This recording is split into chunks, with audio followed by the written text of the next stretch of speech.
Alors bonjour à toutes et à tous, bienvenue sur dailyfx.fr, bienvenue au morning meeting de 11 h. Vincent Gann pour vous retrouver ce matin. Nous sommes le mercredi 27 mai 2015, probablement la séance de marché la plus légère sur le plan des catalyseurs fondamentaux.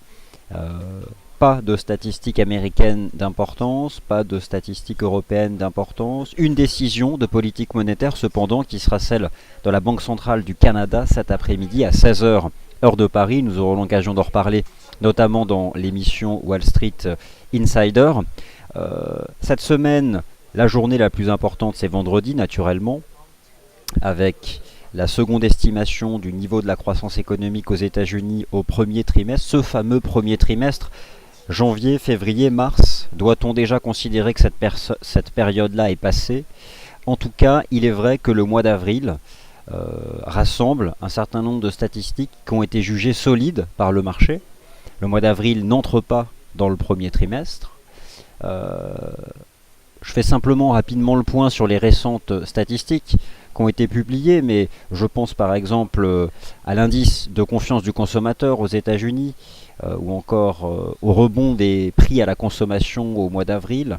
Plus récemment, hier je crois, les commandes de biens durables, les ventes de logements neufs aussi aux États-Unis. Bref, un ensemble statistique qui a soutenu le dollar américain et surtout alimenté les perspectives d'un resserrement monétaire aux États-Unis. Alors pas en juin, mais probablement en septembre. Alors septembre ou pas septembre, fin d'année ou pas fin d'année, en tout cas 2015, avec des conséquences immédiates sur le prix des actifs financiers.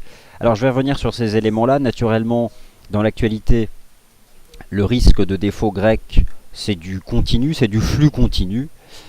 Chaque jour une nouvelle. Par contre, ce qui est connu à l'avance, ce sont les échéances. La prochaine, c'est le 5 juin prochain. Elle fait parler d'elle, cette échéance, parce qu'elle est importante d'un point de vue monétaire. Et d'autre part, le marché semble considérer que la Grèce n'a tout simplement pas les moyens de la rembourser sans recevoir la fameuse nouvelle tranche d'aide. Alors, est-ce que la Grèce va recevoir cette nouvelle tranche d'aide avant le 5 juin? Pour le moment, il semble que cela soit mal engagé. Je vous laisse prendre connaissance du calendrier économique, je n'irai pas au-delà dans l'introduction. Le Nikkei a terminé en hausse la nuit dernière, les marchés actions chinois sont globalement stables. Le Nikkei, j'en ai beaucoup parlé hier, je peux éventuellement en reparler si vous avez des questions. Mais concrètement, c'est donc ce que je retiens. Cet environnement statistique américain au mois d'avril qui tranche nettement avec le premier trimestre. Je vais vous montrer pour commencer ce point de marché deux graphiques qui vont servir un peu de cadre avant ensuite de balayer l'ensemble des actifs qui vous intéressent en espérant que le son et l'image fonctionnent normalement, ce que me confirme comme chaque matin le participant avec le pseudo Gilles79. Alors quels sont ces graphiques que je souhaite vous montrer? Tout d'abord, que se passe-t-il sur le marché action de la zone euro? Le marché action de la zone euro, vous avez entendu parler énormément depuis le début de l'année, notamment dans les médias et puis vous-même si vous suivez les marchés. Pourquoi? Parce que c'est un marché qui a démarré l'année 2015 en trombe. Si on revient mi-avril dernier, le DAX plus 25%, le CAC était à plus 20, etc. etc. Et puis depuis, le mois de mai, d'ailleurs sans surprise, a vu ces marchés actions de la zone euro corriger, consolider, bref, peu importe le libellé, en tout cas respirer. Et pour le moment, déjà nous sommes encore en mois de mai, et pour le moment ces marchés n'en sont pas sortis de cette phase de transition qui dure, qui n'est pas non plus extrêmement violente. Sous les yeux, un indice synthétique qui permet d'appréhender ce phénomène, c'est l'indice Eurostoxx 50, alors le CFD EUSTX 50 de FXECM. 3840 points, c'était le sommet mi-avril. Le marché s'est stabilisé sur 3500 points. Pour me simplifier la tâche, je dirais que le marché action de la zone euro dans sa globalité, il est neutre entre 3500 et 3700, mais au-dessus de 3500 points sur l'Eurostoxx 50, je conserve un biais haussier.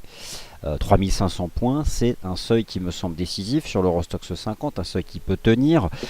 La semaine dernière, les cours sont sortis par le haut d'un range qui était délimité par des indicateurs de tendance, moyenne mobile simple à 100 jours, moyenne mobile simple à 20 jours. Le marché s'en est extrait par le haut, sans pour autant parvenir à accélérer au-delà des 3700 points. Pour le court terme immédiat, les marchés actions de la zone euro, les grands indices boursiers, reçoivent le soutien de la moyenne mobile à 20 jours. Mais voilà, concrètement, depuis le 19 mai, il n'y a plus réellement de tendance sur ces marchés actions de la zone euro. Ils sont stabilisés, mais au-dessus, pour l'instant, de cette moyenne mobile simple à 20 jours. L'Eurostoxx 50, parfaitement neutre entre ces 3700 points et cette oblique qui attrape tous les sommets depuis la mi-avril. Il est vrai qu'en dessous de cette oblique, la tendance de fond qui reste, elle, active, et cette dynamique de fond, moi je l'appelle la tendance haussière annuelle. Alors pourquoi annuelle? Parce que c'est celle qui existe depuis le début de l'année, avec cette fameuse ligne de tendance sur le CAC 40, ici le CFD FRA 40, qui a contenu la baisse au mois de mai, au-dessus des 4870 points. Et aujourd'hui, que fait l'indice CAC 40? En réalité, que fait-il depuis le 19 mai dernier? Puisque depuis le 19 mai, la situation technique est inchangée. Eh bien, il reste soutenu par la moyenne mobile simple à 20 jours, mais il est couvert par un niveau horizontal qui s'établit ici à 5150 points. En tout cas, pour vraiment se repositionner vis-à-vis des actions de la zone euro, il y a un seuil à suivre, c'est sur l'Eurostoxx 50, les 3700 points. En dessous, on peut considérer que ce qui se passe au mois de mai, à savoir cette période de transition, alors c'est une correction, hein, on a perdu quand même sur certains gros titres, parfois 10%, on est toujours dans cette phase de marché, nous n'en sommes pas encore sortis. Donc neutre, clairement neutre. Pour ce qui est du swing, du positionnement swing en termes de tendance sur le court terme, sur ces marchés actions de la zone euro, la MM20 en soutien, sur tous les indices boursiers d'ailleurs, qu'il s'agisse du CAC, du DAX, de l'Eurostoxx 50 ou encore d'autres indices importants. Donc ça c'était le premier graphique que je souhaitais vous montrer pour le cadre, l'Eurostoxx 50. Maintenant, la conséquence immédiate de l'amélioration, ou en tout cas de la bonne surprise que représente l'environnement statistique aux États-Unis au mois d'avril, vous l'avez bien sûr toutes et tous noté, en tout cas on en a beaucoup parlé, et c'est toujours bien en place, c'est bien sûr la reprise. En tout cas, elle avait été mise entre parenthèses pendant quelques semaines, mais finalement elle a été relancée de la plus belle des manières d'ailleurs, de la tendance haussière, vous l'avez dit avant moi bien sûr, du dollar américain. Le dollar US, il a pris le temps de consolider tout au long du mois d'avril, et je dirais lors de la première quinzaine du mois de mai. Que s'est-il passé? Moi j'ai un peu cette façon-là de refaire le mois de mai pour le dollar US. Je me souviens du 13 mai. Le 13 mai, les ventes au détail qui avaient déchu, et le dollar US qui avait cassé des supports, qui avait accéléré. Mais finalement, le mouvement ne s'est pas confirmé, et dès le vendredi 15 mai, le marché s'est repositionné à l'achat sur le dollar américain. Et puis depuis le 15 mai, les statistiques qui ont été publiées, confiance du consommateur, les commandes de biens durables, les ventes de logements neufs, ou encore le rebond des prix à la consommation au mois d'avril, sont venus nettement trancher avec les chiffres du premier trimestre et avec les ventes au détail au mois d'avril, pour permettre un repositionnement qui a été finalement assez violent, long, donc à l'achat, sur le dollar US. Moi j'avais apprécié sur l'indicateur technique RSI du dollar US selon l'indice DXY, le triple bottom qui a donc eu ici un rôle précurseur. Alors après, sur l'ensemble des paires de devises, c'est quelque chose qui vous a été rappelé ce matin. Bon, il y a eu le creux établi sur l'USD CAD, le fait que le taux de change euro-dollar est rebasculé sous les indices 50 dollars.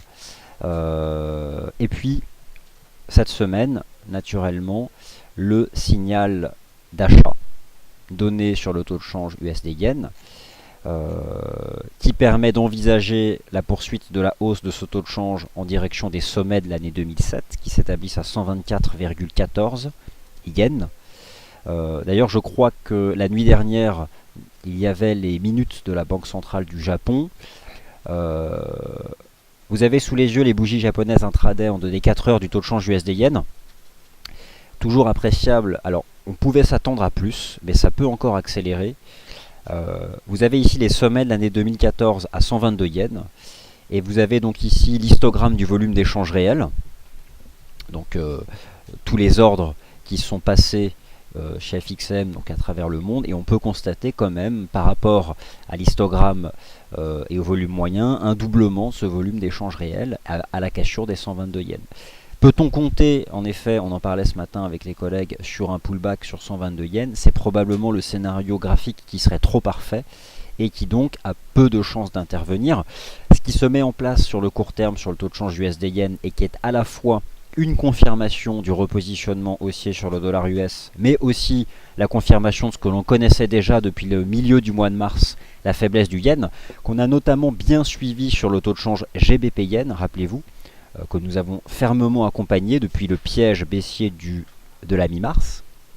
Dans tous les cas, l'USD-Yen est en train de dériver à plat, et je pense qu'il est susceptible de reprendre sa marche en avant dès lors que les toutes premières lignes de tendance chartiste seraient approchées ou testées.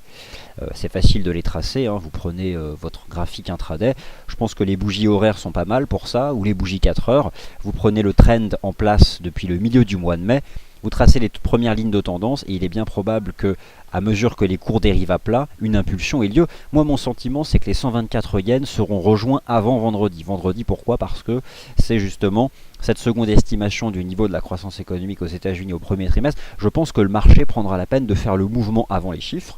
Bon, c'est 100 pips au-dessus, ce qui ne signifie pas que là, il faut payer, mais dans tous les cas, qu'il faut surveiller les toutes premières lignes de tendance chartistes pour s'y intéresser. En tout cas, voilà, c'est un signal technique qui est important, qui vient clairement confirmer ce que l'on pouvait envisager du côté du dollar US. Il y avait aussi une autre façon de bien l'appréhender, c'est ce qui s'est passé en pratiquant l'analyse technique sur notre indice, cette fois-ci, Dow Jones FXOCM US Dollar Index, et notamment sur ce qui s'est passé le 13 et le 14 mai. Avec le recul, dans un premier temps, le 13 mai, j'ai vraiment considéré que la cassure des 11 736 était un signal de vente, condamnant le dollar US. Le simple fait, le 19 mai notamment, d'avoir réintégré ce niveau horizontal, permettait de considérer que c'était un piège. Et forcément, lorsque le marché fait un piège, donc entre autres ici baissier, et derrière il y a un mouvement violent qui va dans l'autre sens, qui s'est confirmé récemment avec la reprise d'un autre niveau horizontal important à 11 886. La probabilité est clairement de revoir le dollar US revenir tester ses récents sommets annuels, en tout cas ceux qui avaient été atteints mi-avril et mi-mars, lors des prochaines semaines, à moins d'avoir de violentes déceptions. Mais en tout cas, les tout derniers chiffres ne militent pas dans ce sens. Donc voilà, globalement, je pense que le marché réagit assez favorablement aux récentes statistiques publiées donc, aux États-Unis. Premier support, désormais, justement, 11 886, ligne de tendance. L'analyse technique de cet indice peut aussi servir pour un positionnement sur d'autres taux de change, notamment sur l'USD-Yen. Une conjonction de support US dollar index USD-Yen, ça viendrait renforcer la probabilité de réalisation d'un scénario qui serait donc haussier. Voilà donc ce que je pouvais vous dire. Je pense que c'est à partir de ces éléments-là qu'on peut ensuite faire un point de marché en allant davantage dans les détails. Que penser de Wall Street? Sans surprise, Wall Street est sous pression. À chaque fois que les marchés actions US font des nouveaux sommets, ils restent marginaux. Et souvent, il y a un choc. Alors un choc, façon de parler, pas pour autant baissier. Wall Street monte depuis le mois de décembre dernier, mais de manière extrêmement lente. Fin décembre, on fait des nouveaux sommets historiques de 20 points, on retombe. Idem, fin février, des nouveaux sommets historiques de 20 points, on retombe. On a fait le 19 mai des nouveaux sommets historiques à nouveau de 20 points sur le S&P 500, on retombe. Mais est-ce que ça peut décrocher davantage?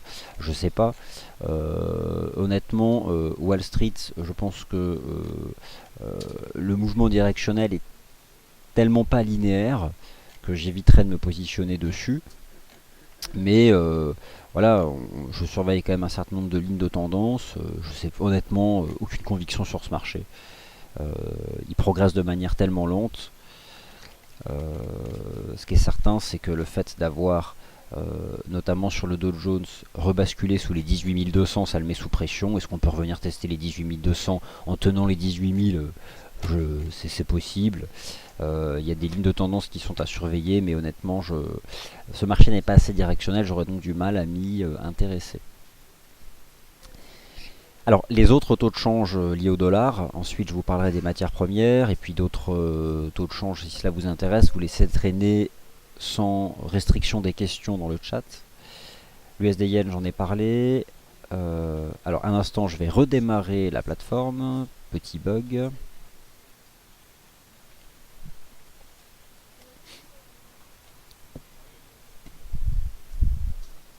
C'est ça d'avoir trop de graphiques ouverts sur la plateforme. Alors en attendant, je vais vous montrer autre chose. Voilà, le temps que la plateforme se relance. Donc c'est le graphique dont je vous parlais tout à l'heure. Là je suis sur TradingView, qui est un site avec lequel nous sommes partenaires. Vous retrouverez d'ailleurs sur ce site un certain nombre de cotations de prix proposées justement par FXCM, mais pas que. Moi je m'intéresse notamment au chandelier hebdomadaire de cet indice US Dollar Index, avec notamment la très belle semaine réalisée la semaine dernière, avec ce qu'on peut considérer comme étant ici une sorte d'avalement haussier, en tout cas un grand corps extrêmement positif. Donc voilà, je pense que vraiment là, il y a peu de doute sur le fait que le dollar US ait repris sa tendance positive. Ok, donc on revient sur la plateforme, sur les bougies japonaises intraday. Rapidement, tour d'horizon des paires majeures en dollars, en tout cas des actifs. Brièvement, parce que ce sont des choses qui ont déjà été détaillées hier et qui restent parfaitement en place. Le taux de change NZD-USD, dernier signal baissier, a été donné hier, 26 mai, à la cassure des 0,73, suivi d'un mouvement de retour l'heure qui a suivi. Je pense toujours que ce marché va rejoindre les 0,71-75. On est probablement en train là, de se stabiliser. On peut descendre encore dans un horizon de temps inférieur. Pourquoi pas en données horaires. On fait probablement une espèce de drapeau ou de reprise en petit biseau ascendant ici en données intraday. Bon, je pense que c'est une petite conso, reprise technique, qui a une bonne probabilité de se maintenir sous les 0,72-70 avant que ce taux de change retombe en direction de ses plus bas annuels. Donc voilà, là aussi, il faut chercher à exploiter les premières résistances pour un positionnement baissier, tout simplement, sur le taux de change NZD-USD. L'USD4, c'est important d'en parler aujourd'hui parce que c'est concrètement, si on cherche des fondamentaux qui peuvent influencer les cours, en tout cas des fondamentaux monétaires, aujourd'hui, c'est la Banque centrale du Canada. La Banque centrale du Canada, elle avait un peu trompé son monde le 21 janvier dernier. Qu'est-ce qui s'est passé le 21 janvier dernier? Vous aviez ce chandelier ici, un chandelier 4 heures d'environ 300 pips. C'était le 21 janvier, après-midi, avec cette baisse surprise à 0,75% du taux de refinancement principal auprès de la Banque centrale du Canada. Et puis depuis, ce qu'on pouvait peut-être considérer dans un premier temps comme le point de départ d'un cycle de baisse de taux, il ne s'est pas confirmé, il s'est stabilisé. Le prix du pétrole a rebondi ces dernières semaines, quoique maintenant on se stabilise. On va en parler tout à l'heure de l'analyse technique du prix du pétrole. J'ai hâte de prendre connaissance de la lecture par la Banque centrale du Canada de l'environnement économique au Canada, l'environnement économique mondial, ses anticipations de prix. Que nous dit pour le moment le marché? Sur le taux de change USD-CAD, vous le savez, c'est probablement sur cette paire de devises sur laquelle nous nous sommes appuyés en premier pour envisager la reprise de la tendance positive du dollar US. Alors forcément, après le dollar canadien a été sous pression aussi.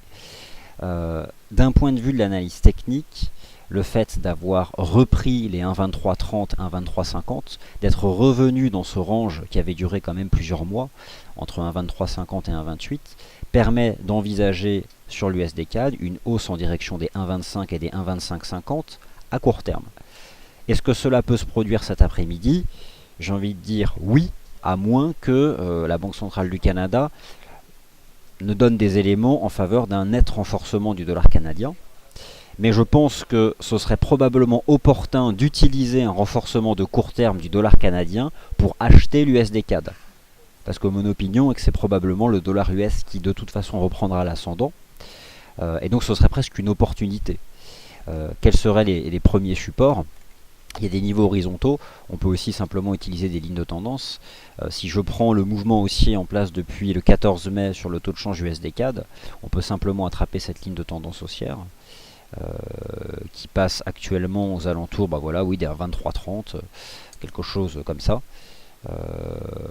Voilà, on a probablement ce canal pour justement se positionner dans le sens de la tendance.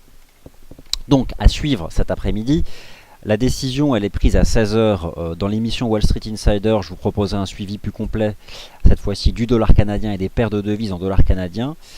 Mais je pense que l'USD-CAD fait partie aujourd'hui des taux de change sur lesquels il faut avoir un œil aigu, essentiellement du point de vue du positionnement haussier sur le dollar américain, et avec la possibilité de voir une volatilité réalisée en séance, permettant un positionnement à bon compte.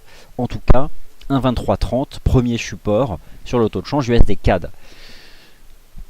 Alors, l'euro-dollar, lui aussi, subit la pression du dollar américain. Sous les indices 50, le fait d'avoir réintégré les indices 50 $, je pense que ce taux de change a établi un point haut définitif à 1,1470, que la probabilité reste ce que j'envisageais hier, de retomber en direction des 1,0830 et des 1,0713 cette année. La première résistance, on a cette oblique chartiste baissière. Je pense que la première résistance s'établit à 1,0960. On a ici ce niveau. Étant donné que sur le très court terme immédiat, le dollar US temporise légèrement, je pense que un rebond du taux de change euro-dollar en direction des 1,0960 serait la première résistance pour reprendre justement une stratégie de vente. Mais honnêtement, je suis beaucoup plus à l'aise, ou en tout cas j'apprécie davantage les constructions graphiques des taux de change USD-Yen et USD-CAD. USD-Yen parce que c'est probablement le signal technique de la semaine à retenir sur le marché des changes au sein des paires majeures. La cassure des sommets de l'année 2014, avec une accélération très nette du volume d'échange réel. Ça fait partie des éléments prix-volume qui confirment cette analyse technique de breakout, de cassure.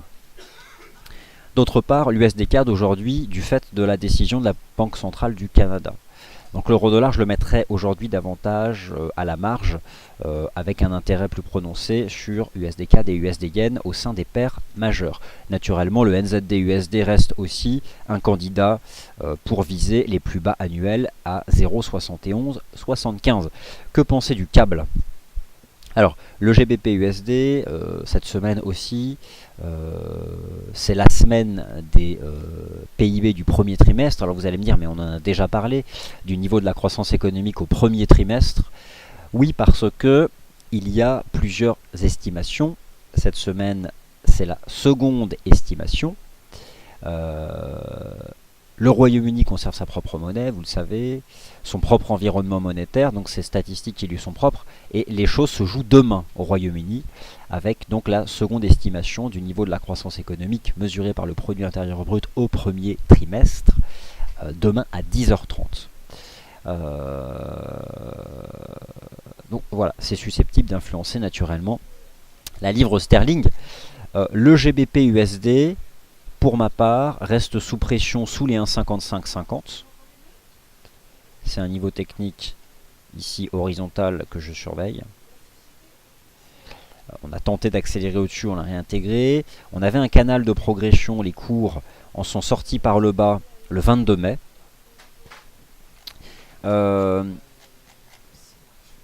C'est jamais évident la livre sterling, d'autant plus que là le marché teste la neutralité. Je dirais que ce qui serait vraiment dommageable, en tout cas du point de vue des indicateurs de momentum sur ce marché, serait de rebasculer sous la neutralité sur le RSI des 1, qui à ce moment-là renverrait bien sûr le taux de change en direction des 1,51. Sur le court terme immédiat, mon opinion sur le GBP USD, c'est que il existe là aussi tout simplement une première résistance chartiste horizontale que j'établirais sur ce niveau de prix, au niveau des 1,5450. Mais voilà, j'ai quand même moins de conviction à la recherche, je dirais, d'un achat à bon compte du dollar américain, c'est-à-dire sur support, je privilégie les toutes premières lignes de tendance de l'USD Yen, les toutes premières lignes de tendance de l'USD CAD. L'USD CAD et le dollar canadien, j'en parle davantage, rappelez-vous, cet après-midi à partir de 15h15 dans le Wall Street Insider, pour le suivi de la décision monétaire de la Banque centrale du Canada, la BOC. La UD-USD n'est pas en reste, lui aussi subit complètement les conséquences du repositionnement haussier vis-à-vis du dollar américain. Structure chartiste, épaule, tête, épaule ou V-top, dans tous les cas, la cassure des 0,7862 a donné un signal vendeur sur le taux de change AUD-USD. Ce taux de change AUD-USD se stabilise à court terme à 0,7722.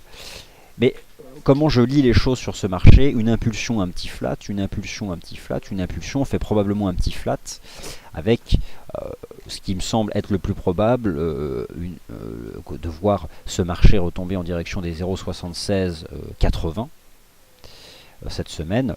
On a un trend, là aussi c'est du chartisme, c'est probablement ce qui est le plus simple en analyse technique. Voilà, on est dans un trend qui est quand même bien pentu à la baisse, qui a une probabilité non négligeable de se maintenir sous les 0,7790 en direction des 0,7680. Bon, voilà en tout cas moi ce que je pouvais vous dire sur l'ensemble de ces paires majeures. Vis-à-vis des marchés actions de la zone euro, j'aurais tendance à dire que au-dessus des MM 20 jours, on peut avoir l'espoir technique que ce qu'on a observé au premier trimestre se relance. La confirmation, je crierais, je vais vraiment reprendre un positionnement boule de fond si celui que vous avez sous les yeux, l'Eurostoxx 50, dépasse les 3700 points. On dépasse les 3700 points, on file vers de nouveaux sommets annuels. On reste en dessous, on peut rester neutre, comme cela est le cas sur l'ensemble du mois de mai. Voilà, donc bon, j'en ai de toute façon pas mal parlé tout à l'heure. Voilà donc pour ces paires majeures, voilà pour ces actifs-là. Que penser du prix des obligations d'État? Une seule obligation m'intéresse, c'est celle ici de l'État fédéral allemand, le Bund. Ce marché s'est stabilisé après un choc de volatilité fin avril, début mai. Heureusement, il s'est stabilisé à grand renfort de communication et d'actes de la Banque Centrale Européenne, qui, je vous rappelle, sur cette fin de printemps, augmente ses achats de dette, car elle va les réduire cet été à une période où la liquidité sera moindre. Elle se reporte donc, elle avance, d'une certaine façon, elle s'avance dans son programme.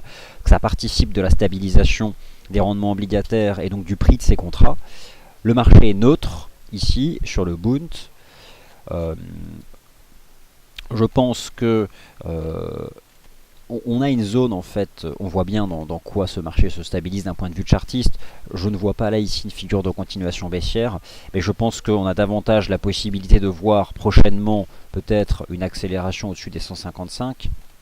Pour l'instant ce n'est pas fait. En tout cas, déborder les 155 serait un signal de hausse de ce marché, mais voilà, on est pour l'instant parfaitement neutre au sein de ce range. Donc voilà, par rapport à hier, il n'y a pas eu réellement d'anticipation. Alors, sur l'once d'or, je reviens sur ce que j'ai pu défendre hier comme approche intermarché. Il y a eu selon moi plusieurs étapes dans le réengagement par le dollar américain de sa tendance haussière, à la fois du point de vue des indices synthétiques dollar américain, puis du taux de change USD CAD, puis du taux de change euro-dollar. Ultime confirmation cette semaine avec cette cassure haussière majeure sur le taux de change USD Yen. Reste à venir probablement cette semaine une confirmation sur le prix des métaux précieux qui subissent le renforcement du dollar américain. Je pense que l'once d'or qui se stabilise à court terme au-dessus d'une ligne de tendance haussière est en risque et peut la briser. Je pense que l'once d'or peut briser notamment le niveau des 1185. On a fait deux chandeliers fermement baissiers ici et regardez ce qu'on fait. On fait des toupies. Et ces toupies, c'est-à-dire des petits chandeliers japonais, petits en amplitude.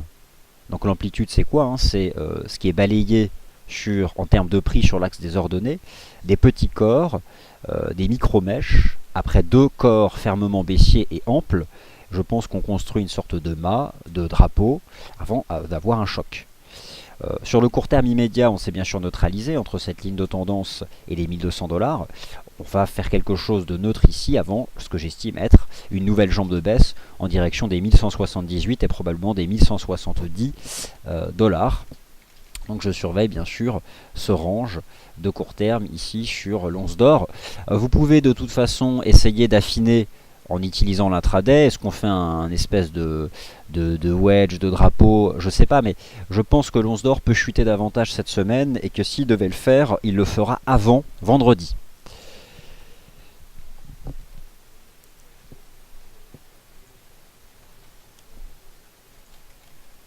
Alors,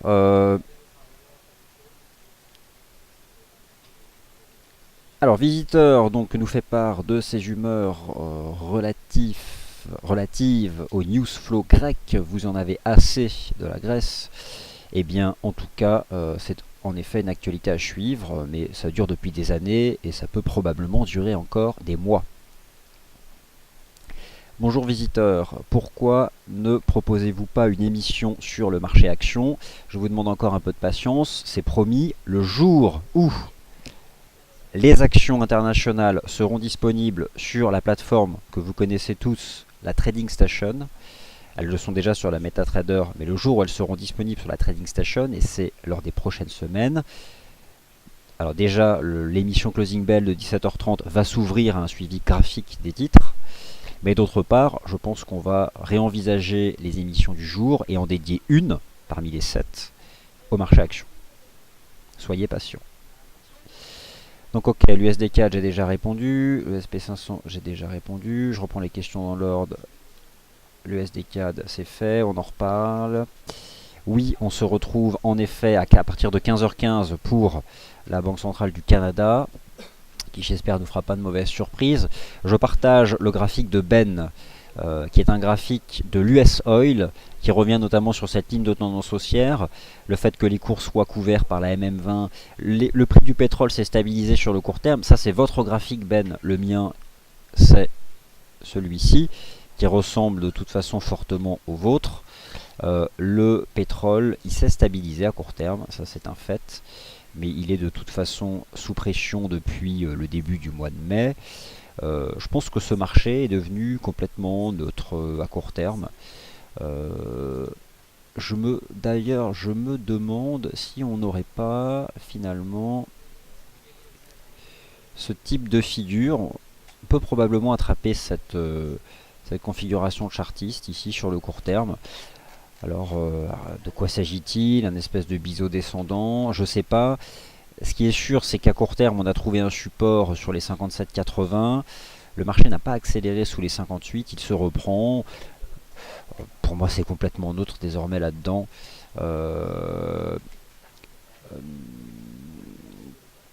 Mais il est vrai que on est peut-être en train de faire des figures avant, derrière, de pourquoi pas reprendre la marche en avant. Il faudrait que je prenne le temps de revenir sur certains de mes charts.